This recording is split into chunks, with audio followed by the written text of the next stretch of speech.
시청자 여러분 많이들 봐주셨는데요. 이번 월요일에 특집 대담 프로를 한 편 보내드렸죠. KTB투자증권의 김한진 박사 그리고 하나투자증권의 김일구 리서치센터장과의 우리 증시 또 글로벌 증시 환경에 대한 토론을 한번 해봤는데요.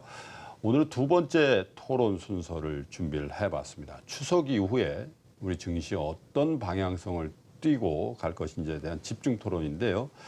오늘은 유진투자증권의 이상재 이사 그리고 대신증권의 조윤남 리서치센터장 모실 텐데요.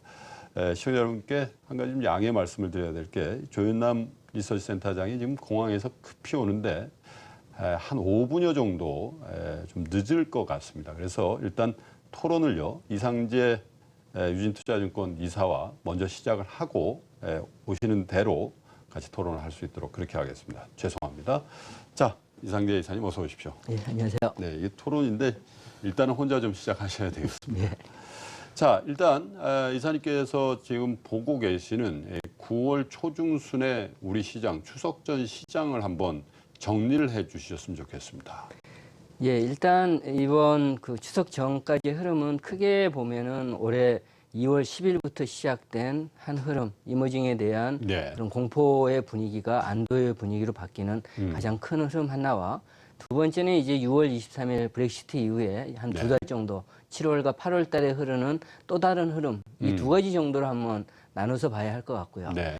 첫 번째 이제 2월 10일은 상당히 큰 의미가 길게 보면은 그 글로벌 원자재 가격이나 뭐 이머징 마켓 주식 시장이나 위험자산 가치들의 2015년 하반기부터 흐름을 보면은 2월 10일이 가장 저점이었고 바닥을 찍은. 네, 바닥을 찍은 시기였고 그 다음에 이렇게 올라오게 되는데 그런 어떤 분기점이 됐던 그날의 가장 큰 이벤트는 앨런 그 미 연준 의장이 미 하원 금융서비스위원회에서 통화 정책에 대해서 처음으로 증언을 하는 날이었고요. 네. 그 발언에서 2015년 내내 연내 금리 인상을 계속 얘기하던 앨런 의장이 처음으로 금리 인상 얘기를 하지 않은 상태에서 올해 앞으로 미 연준의 금리 정책은 온건하고 신중하고 점진적으로 하겠다라는 발언을 네. 하면서 그동안 미 연준의 금리 인상으로 인한 달러화 강세, 그로 인한 이머징의 불안, 네. 위험자산의 불안의 기조가 바뀌게 되는 그런 하나의 분기점이 됐던 거고요. 6월 23일 브렉시트 이후의 흐름은 물론 여러 가지 요인들, 브렉시트가 이후에 생각보다 유로존 경제나 세계 경제 문제가 없었다. 내지는 뭐 의외로 미 달러화 가치도 좀 올랐지만은 그럼에도 불구하고 이머징 쪽에서 위험한 조짐은 나타나지 않았다. 네. 이런 여러 가지 요인이 있었지만은 크게 보면은 역시 미 연준의 금리 정책이 계속 온건하지 않겠는가라는 흐름이 8월 중하순까지 이머징 쪽에 자금이 들어오면서 위험자산 선호가 나타났습니다. 자금 흐름을 한번 보면은 네. 일단 저희들이 이제 6월 하순부터 9월 초까지 한 두 달 정도의 글로벌 펀드 쪽에서 흐름을 본 건데요. 예. 일단 선진국 쪽에서 본다면은 주식 쪽에서 한 3천억 달러가 나갔고요. 채권 쪽에서 한 5천억 달러 정도 채권형 펀드로 들어왔습니다. 그러니까 대부분 글로벌 펀드의 대부분을 차지하는 선진국 펀드 쪽에서는 안전자산 선호가 네. 크게 바뀌지 않았다. 예. 이렇게 볼 수가 있는데 이 이머징 펀드 쪽에서 보면은 조금 흐름이 기존과 달라진 게 네. 채권형 쪽에 물론 한 2,200억 달러 정도 자금이 들어왔지만은 계속 3, 4년간 빠져나가기만 하던 이머징 주식형 펀드에서 예. 처음으로 한 두 달 동안 1,500억 달러 정도가 들어왔다. 1,500억 달러.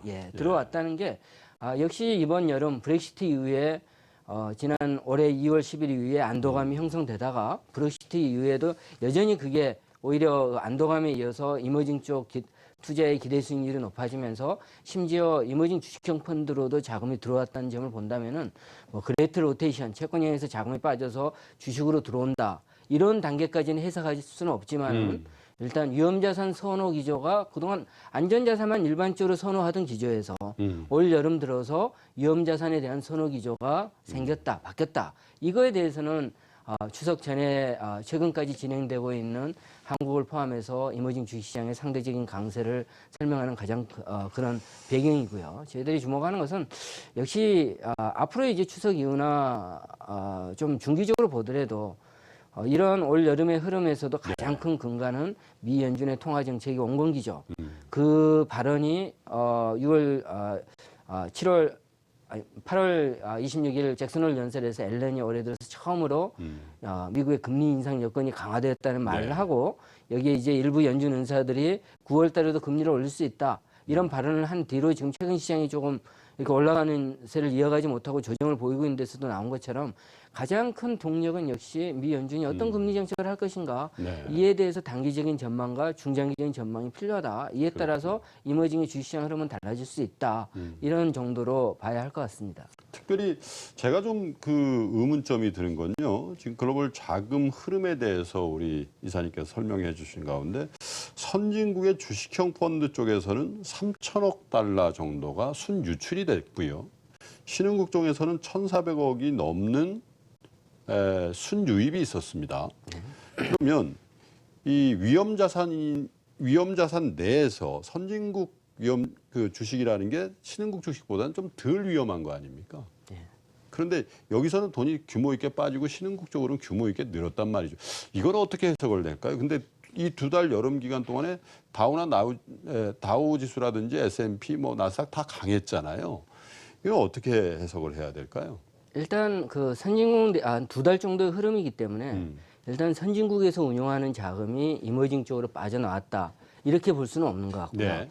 일단 선진국 쪽에서는 유럽을 중심으로 해서 브렉시트 이후에 장기적인 어떤 불확실성의 요인이 생겼기 때문에 네. 그 선진국 쪽에서 자금이 빠져나가면서 유럽 쪽에서 자금이 빠져나가면서 미국 쪽으로 들어오는 네. 과정에서 전체 자금 쪽에서 불안 요인이 큰 유럽 쪽의 자금이 빠져나간 게 아하. 이런 걸 반영을 했다로 봐야 할 것 같고요. 말씀드린 대로 그렇게 빠져나간 선진국 자금이 이머징에 대한 기대 수익률이 높아지면서 이머징으로 들어오게 되는지 이머징 비중을 확대시키는 어떤 과정에서 이머징 쪽으로 돈이 들어왔는지에 대해서는 저희들이 확인할 수는 없지만 네. 일부 그런 것과 더불어서 그동안 워낙 이머징에서 자금이 빠져나갔기 때문에 그걸 어느 정도 기대가 좋아지니까 정상화되는 과정에서 빠졌던 돈이 다시 돌아오는 과정이었다. 예, 그런 그리고 정도. 그 중에 한국 시장에 대한 자금 환류도 상당히 있었다 이렇게 보시는 거고요. 그렇죠. 워낙 이머징 시장에서 대표 주자는 대표주자니까. 어차피 한국이고 가장 유동 주식수가 크고 네. 이머징 내에서는 가장 투자를 활발하게 할 수 있는 시장이기 때문에 그 수혜가 상당 부분 한국 시장에 그러려니까 있었다. 규모 있는 매수세가 몰리니까 삼성전자류의 경기 관련 대형주 쪽에 자금 쏠림이 있었고 그게 지금 코스피와 코스닥의 어떤 차별 장세를 만들어내는 원동력이었다 이렇게 보시는 거고요. 예, 일련의 그런 과정이 진행되고 있습니다. 알겠습니다. 자, 조윤남 대신이권 리서센터장께서 오셨습니다. 어서 오십시오. 네. 고생하셨습니다. 아닙니다. 차가 죄송합니다. 많이 막힐 텐데. 네. 어디 지방에서 그 비행기로 이렇게 오셨다. 예, 부산에서 올라왔습니다. 아이고 이렇게 저 시청자 여러분 또 투자자 여러분들 위해서 이렇게 귀한 시간 내주셔서 감사드리고요. 아닙니다. 좋은 말씀 드려야 되는데요. 예. 뭐 지금 시작했으니까 괜찮습니다. 예. 자, 이상재 이사님과 이번 그 저희가 지금 경험하고 있는 코스피와 코스닥의 어떤 네네. 차별적인 장세 또 일부 대형주에 쏠려 있는 예. 이런 장 상황에 대한 진단을 좀 하고 예, 있었습니다. 예. 우리 조윤남 센터장께서는 어떻게 이 장 성격을 규정하고 계신지 한번 듣겠습니다. 예, 아마 많은 개인 투자자분들 특히 그 중소형주 관련된 펀드를 드신 분들은 아마 최근 1년 동안이 굉장히 힘드셨을 거예요. 힘듭니다. 예. 그 뭐 시점을 정확하게 말씀드리면 아마 작년 하반기서부터 중소형주가 이제 조정 국면에 들어섰죠. 중소형주가 좋았던 거는 대략 한 2013년 하반기서부터 예. 작년 상반기까지였으니까 대략 한 2년 정도 이제 중소형주 장세가 나타났고요. 국내적으로 분명히 이제 수급의 꼬임이 분명히 있었습니다. 네. 뭔가 이제 중소형 펀드 쪽으로 과열적인 어떤 그 자금의 유입이 있었고 예. 그 후유증을 지금 겪고 있는데 그 이 중소형주의 그 작년 하반기 이후의 약세가 이게 한국만의 문제는 아니라는 거죠. 그래서 일단 뭐 나스닥의 뭐 생명공학 지수라든지 네. 뭐 이런 부분들 보면은 작년 하반기 이후에 이제 약세 국면을 계속 보이고 있어요. 그래서 그 한국의 코스닥은 특히 또 이 바이오텍 중심이 굉장히 이제 큽니다. 시가총액 비중이 나스닥의 그 헬스케어보다 한국 코스닥 내에서 그 생명공학 업종이 차지하는 그 시가총액이 훨씬 크기 때문에 워낙 많이 올라서 그런 측면이 그렇습니다. 있겠죠. 예. 그렇기 때문에 이 뭐 결론적으로 중소형주의 수급의 꼬임은 이 한국만의 문제는 아니고 조금 더 이제 한국의 그 수급적인 꼬임이 가중됐다는 부분이 있고요. 그리고 삼성전자가 아무래도 이 반도체가 지금 업황이 가장 좋지 않습니까? 네. 그런 상황에서 삼성전자가 이제 그 홀로 이렇게 주가가 올라가기 때문에 예. 많은 액티브 펀드들이 좀 패시브화 전략을 우로 옮겨놨고 삼성전자의 비중을 시장 비중으로 맞춰가는 과정에서 펀드 유입이 안 되는 상황에서 삼성전자의 비중을 맞추려 하다 보니까 중소형주 쪽에 아무래도 그 매도 압박이 더 컸던 거죠. 그리고 만약에 주가의 조정이 온다 하더라도 일시적으로는 삼성전자를 팔기보다는 근데 국내 자금들은 중소형주 쪽에 매물 압박이 더 가중될 가능성도 있습니다. 알겠습니다. 자, 이게 한 개의 개별 종목으로 장세를 규정하는 참 이례적인 상황이 지금 여러분들께 보고 계신 삼성전자의 독주 이런 거 아니겠습니까? 그래서 사실 삼성전자의 주가 향배에 따라서 우리 장의 성격이 굉장히 많이 달라질 거라는 데는 다 이견들이 없으실 것 같아서 여쭤보겠습니다. 물론 업종 애널리스트는 아니시지만요. 삼성전자라는 게 꼭 전기, 전자 업종뿐만 아니라 우리나라 그 주식을 대표하는 대표 종목이기 때문에 이 주식의 지금까지의 주가 추이 그리고 앞으로의 향배는 어떻게 될 건지에 대한 얘기를 좀 나눠봐야 될 것 같습니다. 예, 제가 뭐 삼성전자 애널리스트는 네, 아니지만 그 전제 하에서요. 뭐 예. 저희들이 이제 이 삼성전자와 같은 일종의 IT 대표주의죠. 경기 네. 민감주의죠, 성격이. 그리고 이제 개별 그 삼성전자의 어떤 기업 차원의 특성에 있어서는 전 세계 IT주 가운데서 애플과 견줄 수 있던 최근에는 애플을 상회할 정도로 세계적인 경쟁력을 가지고 있는 기업 그렇습니다. 차원의 고평가 받을 수 있는 평가를 높게 받을 수 있는 자질을 가진 기업인 거죠. 네. 그런 마이크로 차원, 미시긴 차원에서 기업의 개별적인 속성은 논외로 하고 예. IT의 대표주자, 경기 민감주의 대표주자로서 그렇습니다. 왜 강세를 보이고 있는가에 예. 대한 판단은 저희들이 한 두 가지 정도로 보고 있습니다. 예. 한 가지는 역시 이제 경기 민감주의이기 때문에 세계 경제가 만약에 침체가 됐다.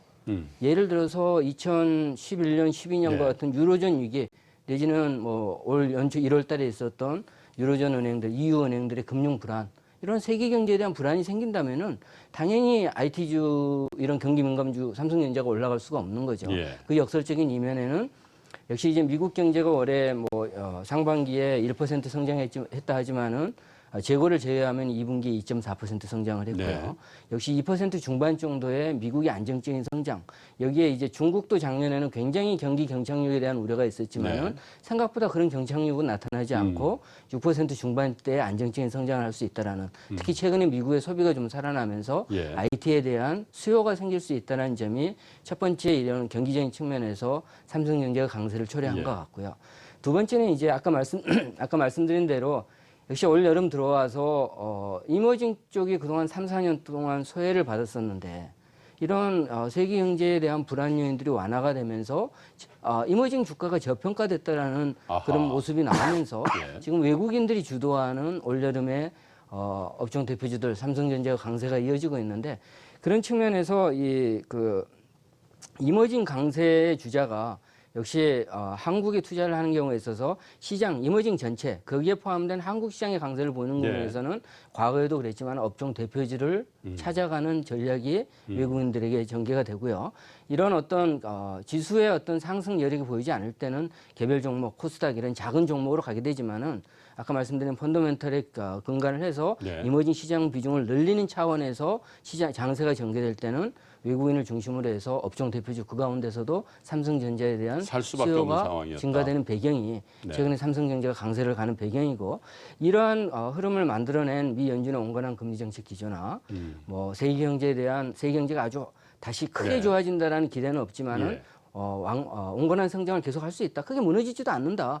이런 어떤 분위기가 만들어진다면은 앞으로 이제 몇 가지 이런 불확실 요인을 봐야겠지만은 변수들이 남아 있지만은 이런 삼성전자를 중심으로 한 대형주 중심의 경기 민감주의 강세 장세는 계속될 근간이 것이다. 유지된 상태에서 이분이 좀 확산되는 흐름, 소재나 산업적으로 확산되는 흐름들이 좀 나올 수 있는 여지가 있지 않는가 그렇게 알겠습니다. 보여집니다. 이 조윤담 센터장께서는 어떻게 보십니까? 이 삼성전자를 굳이 딱 한 종목을 말씀드리고 있는 건 아니고 네네네. 삼성전자로 대표되는 업종 대표주 또 경기 민감 대형 우량주로 매수가 계속 몰리고 있는 상황이고 말씀하신 것처럼 코스닥 쪽에는 계속해서 소외되고 있는 그런 장 성격인데 네.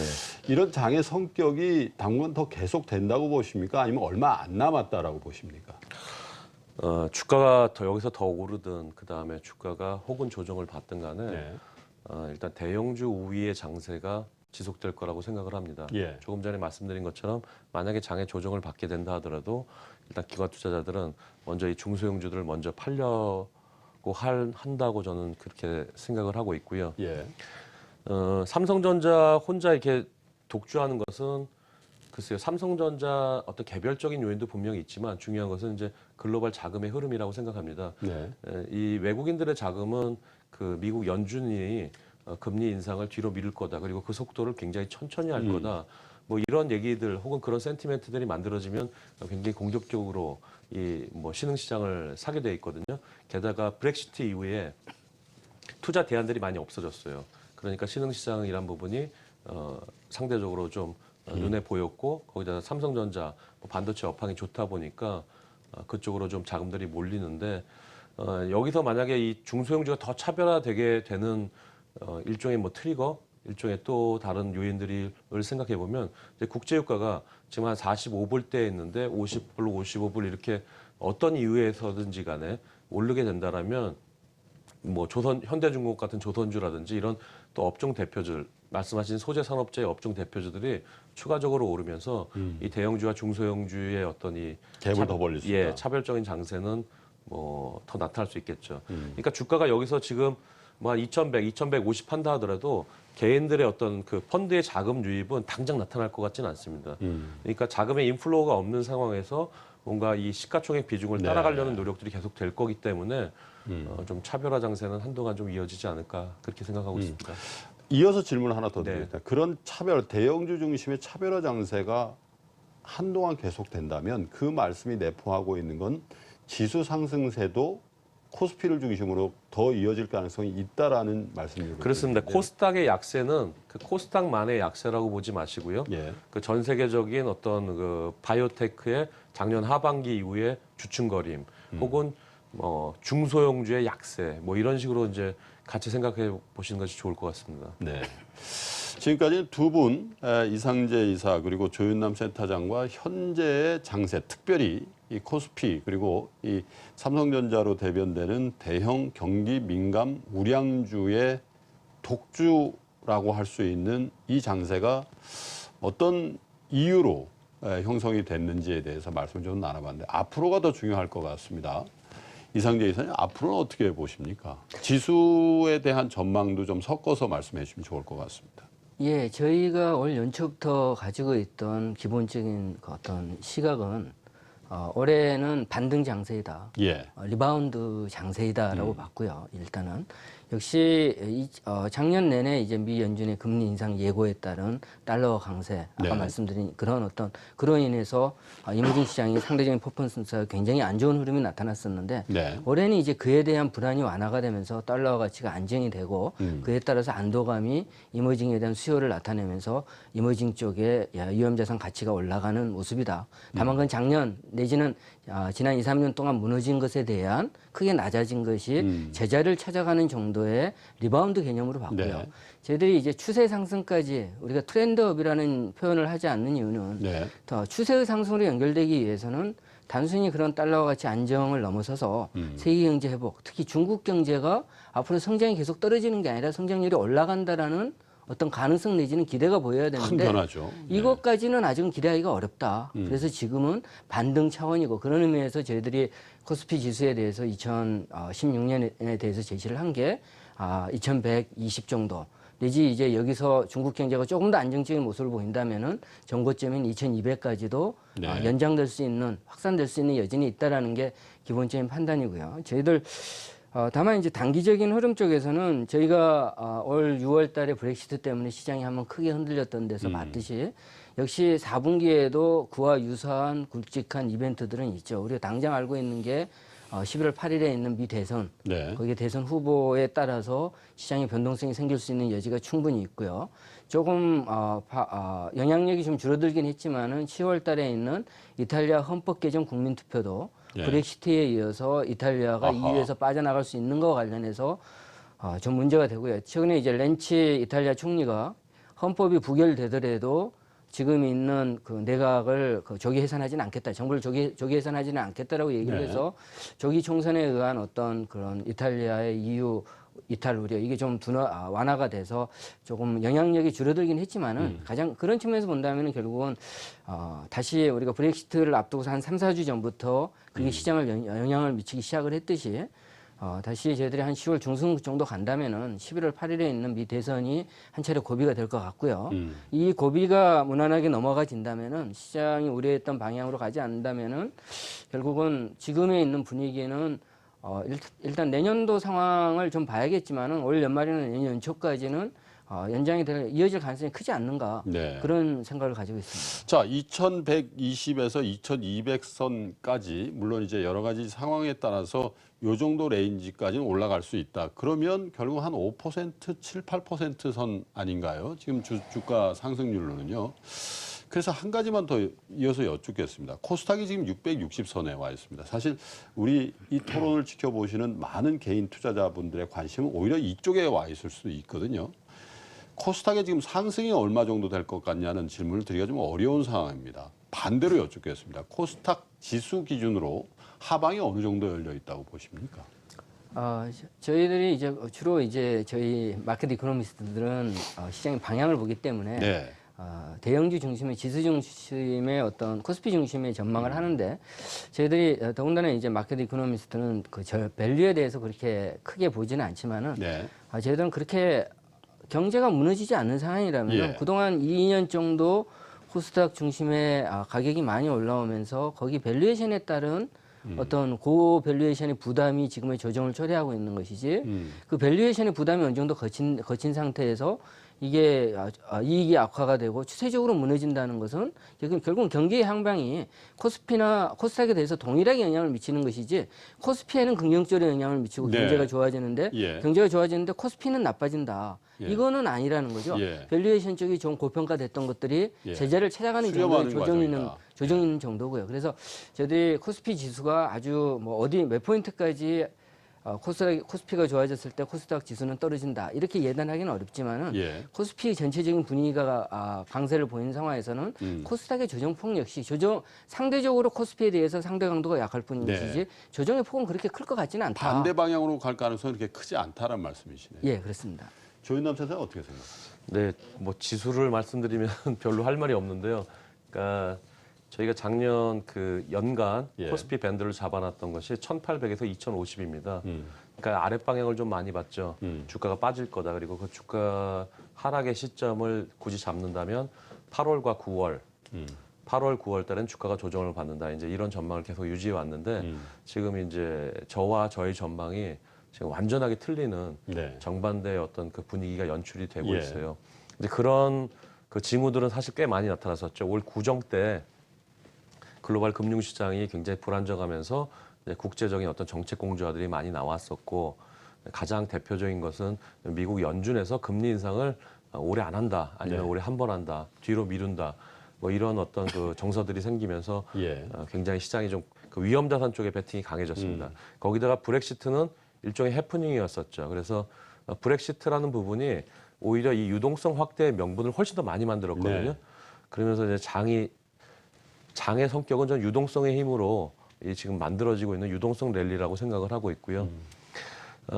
그리고 그 올 8월, 9월 달에 주가가 빠지는데 좀 예. 많이 빠질 거라고 생각했던 이유는 첫 번째, 미국에서 금리 인상을 하든 안 하든 간에 미국 금리 인상에 대한 두려움이 작년 8, 9월처럼 어떤 시장의 악재로 작용할 거다라는 것이 첫 번째. 있었는데 악재로 반영은 안 됐어요. 그죠? 네, 근데 잡음의 그 정도가 굉장히 약해요. 그러니까 9월 달에 금리 인상할 거다. 그러면 오히려 투자자들은 전 세계적으로 유동성을 풀어내고 그다음에 미국 연준이 해봤자 한 번이고 또 내년에도 몇 번 못할 거다 이런 생각들로 인해서 위험 자산을 베팅해보자 갈 때까지 가보자 네. 이런 생각들이 굉장히 강하기 때문에 만약에 한 번을 하게 되더라도 이때가 기회다. 만약에 9월 달에 하게 된다면 12월 달에 못 하지 않습니까? 최소한 몇 달이라도 네. 위험 자산에 대한 어떤 베팅을 해보자 이런 식으로 이제 계속 낙관적으로 좀 생각을 하기 때문에 그 잡음이 시장의 악재로서 그렇군요. 끼는 그 정도가 굉장히 약하고요. 거기다가 지금 시장에 이제 그 초점을 뭐 미국의 이제 그 물가보다는 이제 고용 쪽으로 많이 맞춰놨는데 예. 고용도 그 난파 페이롤이죠. 비농업 부문 취업자 수 증감이 15만 1,000명 나오면서 이것이 완전한 20만 명 이상의 서프라이즈였으면 시장이 조금 더 두려워했을 텐데 그렇죠. 이게 굉장히 아리까리하게 나왔다라는 거죠. 네. 여하튼 그 하단부를 굉장히 많이 잡았었는데 예. 알겠습니다. 예. 저희 진행상요 잠시 쉬었다 가겠습니다. 이 대신증권의 조현남 리서치센터장, 유진투자증권의 이상재 이사와 장의 성격 규정 또 하반기 장세에 대해서 토론하고 있는데 잠시 전하는 말씀 드리시고요. 잠시 후에 다시 뵙겠습니다. 오늘의 특징주 한번 살펴보시죠. 리라 빵빵빵 골든 크로스 수급 보도 투자는 뭐라고요? 바로 타이밍. 대박. 스마트 투자 공식 한번 배워볼게요. 기회에 자기 자본 대비 400% 정하고 한 종목 100% 집중 투자 곱하고 어깨 최저금리는 기본. 여기에 한 개 빠진 게 있습니다. 한국경제TV를 곱하면 이것이 바로 와우 스탁노. 증권사 신용미수 매도 없이 대환 가능. 마이너스 통장식 대출. 믿을 수 있는 파트너 와우 스탁론 1599-0050. 자, 대신증권의 조현남 리서치센터장, 유진투자증권의 이상재 이사와 증시에 관련된 토론하고 있습니다. 이상재 이사께 마이크를 한번 넘겨드리겠습니다. 우리 투자자 여러분들이 지금 가장 필요로 하는 얘기는요. 그러면 어떻게 대응을 해야 되냐? 지금이라도 아주 단순하게 말씀드려서 코스닥에 약간 손실 나고 있는 또 경우에 따라서 화장품이라든지 아니면 뭐 이 제약 바이오라든지 이렇게 시세가 낮던 종목을 갖고 있는 분들이 굉장히 많지 않습니까? 이걸 바꿔서 삼성전자류의 이 시세 관련주, 이 경기 민감주에 이렇게 다시 포트폴리오를 재조정해야 되는 건지에 대한 엄청난 문의들이 오시거든요. 어떻게 생각하세요? 예, 어차피 투자는 불확실성을 가지고 하는 거고요. 선택을 해야 되는데 그런 어떤 선택을 했을 때 이 선택의 어떤 근거가 자신의 판단 기준이 자기를 설득할 수 있는 합리적인 수준이라면은 거기에서 머릿속으로 생각하기보다는 그에 따른 행동을 액션을 취해야겠죠. 행동을 해야겠죠.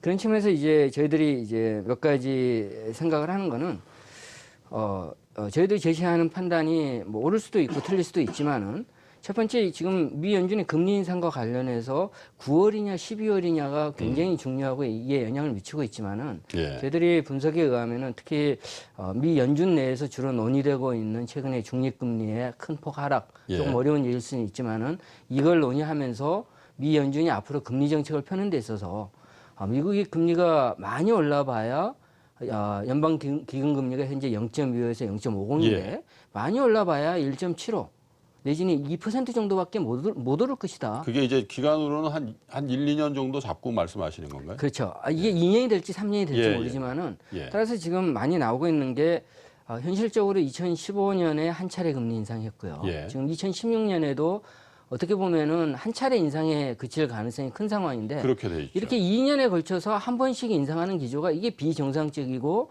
어떤 상황에 의해서 이게 못 인상한 게 아니라 이게 지금 미 연준의 금리 정책이다. 이번에 2017년에도 맥스 최대 2차례인 거고 한 차례 인상에 그치는 거고 2018년에도 그렇게 가는 기조가 그러다가 경기가 좀 안 좋아지면 멈출 수도 있는 거고요. 결국은 경제가 좋아지더라도 과거처럼 금리를 단기간에 많이 올려서 경제가 빨리 꺾이는 흐름은 안 나타난다. 이런 어떤 그렇다면은 그동안 우리가 우려했던 미국의 금리 인상이 가파르게 진행되면서 미국 경제가 꺾이고 그에 따라서 세계 경제가 꺾이면서 누적적인 구조적인 불안 요인이 있는 국가에서는 금융 위기가 터져서 우리가 뭐 디케이드 말에 위기가 온다.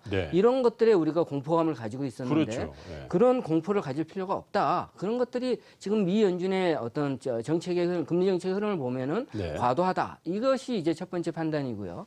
두 번째는 이제 저희들이 아까 말씀을 드린 것처럼 결국은 그런 기조 하에서 외국인들의 이머징에 대한 비중을 높이는 장에서는 외국인은 결코 한국과 같은 이머징 시장에서 개별 종목을 사기 위해서 들어오지는 않는다는 거죠. 한국을 사는 거죠. 한국을 사는 거죠. 92년에 외국인이 우리가 외국인 투자자에게 주식시장을 개방한 이래로 외국인이 매입 국민에 들어왔을 때는 항상 대형주 중심의 장이었다. 소형주는 지수가 올라가는 게 막힌 상태에서 국내 개인이나 기관 중심의 일부 기관 중심의 어떤 장이 이루어질 때 그리고 세계 경제에 대한 어느 정도 불안이 있을 때 이런 흐름이었다는 점을 감안해 본다면은 뭐 저희의 그런 두 가지 판단 기준 하에 봤을 때는 지금은 중소형주보다는 대형주 중심으로 좀 상대적으로 못 올라간 저평가된 네. 그리고 앞으로 경기 업종이 좋아질 가능성이 보이는 그런 업종에 대한 업종 대표주들 쪽에 비중을 늘리는 게 올 연말이나 내년 초반까지 4~5개월 정도 흐름을 놓고 봤을 때는 상당히 유효해 보인다. 그 가운데서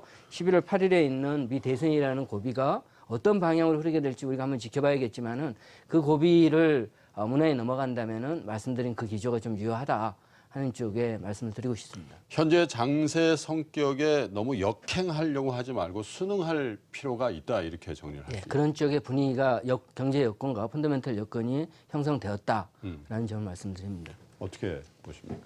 글쎄요,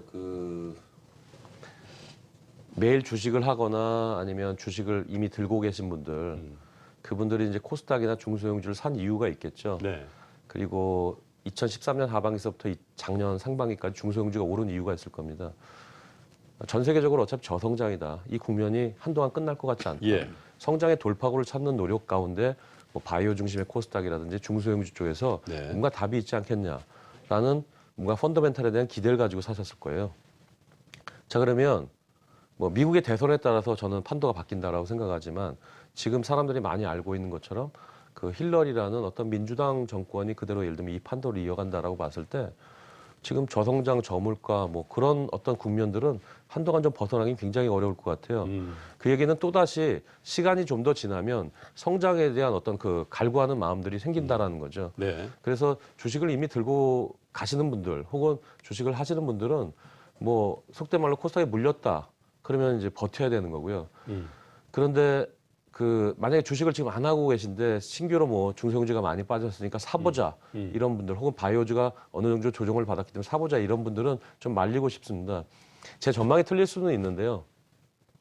제가 생각하는 그 시장은 그 시점을 정확하게 맞추기가 어려워서 그렇지 네. 그리고 제가 예상한 시점보다 더 뒤늦게 나올 수 있어서 그렇지 뭔가 그 지난 뭐 수년 동안 만들어진 기술주랑 바이오주들의 생긴 일정 부분의 거품은 분명히 후유증을 겪게 될 거다. 그 얘기는 뭐 코스닥 시장도 일정 부분 그럴 가능성이 있다는 거죠. 물론 이제 제 전망이 틀릴 수 있다는 그 전제하에서 좀 말씀을 드리는 건데요. 그래서 뭐 주식을 안 하시는 분들은 신규로 뭐 중소형주를 하거나 혹은 코스닥을 하거나 이런 부분들을 좀 자제하길 권유드리고요. 굉장히 모호하지만 분명히 미국 대선에 대한 불확실성은 있다라고 생각합니다. 그래서 그 이후에 이제 판도를 좀 파악하셔서 그 이후에 투자 시점을 좀 늦추는 것이 좋지 않을까 저는 그렇게 말씀드리고 싶습니다. 그 말씀은 코스닥뿐만 아니라 신규로 주식 투자하시는 분들은 지금 강세를 띠고 있는 삼성전자류의 경기 관련 민감 대형 우량주도 역시 조심스럽게 대응하는 게 좋겠다는 뜻도 포함된 겁니까? 예, 그런데 아까 말씀드린 것처럼 제가 최근 한 달 가까이는 저의 전망과는 반대로 유동성의 힘으로 그 시장을 밀어 올리고 있기 때문에 뭐 제 전망이 틀리면 그런 전망도 틀리는 거죠. 근데 일단 현재까지는 저희 전망 하에서는 대형주든 중소형주든 좀 부담스럽다 그렇게 생각하고 있습니다. 알겠습니다. 자, 이에 그 리서치 센터장 분들이요. 물론 이제 그 전공에 따라서 업종 애널리스트를 하시다가 리서치 센터장을 하시는 분들도 있고요. 이코노미스트로서 시장 전체를 또 경제를 조망하시는 분 중에 리서치 센터장을 하시는 분들도 있어서 보는 조망점이 좀 다를 수도 있습니다. 그런데 제가 두 분과 이 토론 과정에서 저 스스로 느끼는 거는요. 아직은 유동성의 힘을 믿을 거냐 아니면 경기를 봐야 될 거냐 또 이 대척점에 좀 있는 것 같습니다. 조윤남 센터장께서는 사실은 경기를 지금 봐야 된다는 입장이신 것 같고 이상재 이사께서는 경기도 봐야 되지만 지금 연준의 스탠스라든지 이런 환경적인 유동성의 힘을 당분간은 좀 즐겨야 된다라는 그런 입장이신 것 같습니다. 간극이 있고 또 시기에 따라서 맞는 분이 있고 틀리는 분이 있을 수밖에 없는 게 우리 증시의 어쩔 수 없는 측면인 것 같은데요. 자, 이제 또 투자자 여러분들께 숙제가 남겨져 있습니다. 여러 가지 이제 코스닥 시장에 어려움도 있고 개별 종목도 코스피 시장의 중소형주의 어려움도 있는데요. 여기서 포트폴리오를 재조정할 건지에 대한 힌트도 드렸고 또 두 분의 관점도 드렸습니다. 실행은 여러분들이 하셔야 될 텐데요. 저희 증시라인 11은 그 실행하시는데 참고점이 될 여러 가지 유익한 순서들을 앞으로도 계속 만들어 보겠습니다. 오늘은 대신증권의 조윤남 리서치센터장 그리고 유진투자증권의 이상재 이사와 증시의 성격 그리고 전망에 대해서 토론회를 가져봤습니다. 두 분 고맙습니다. 고맙습니다. 예, 감사합니다.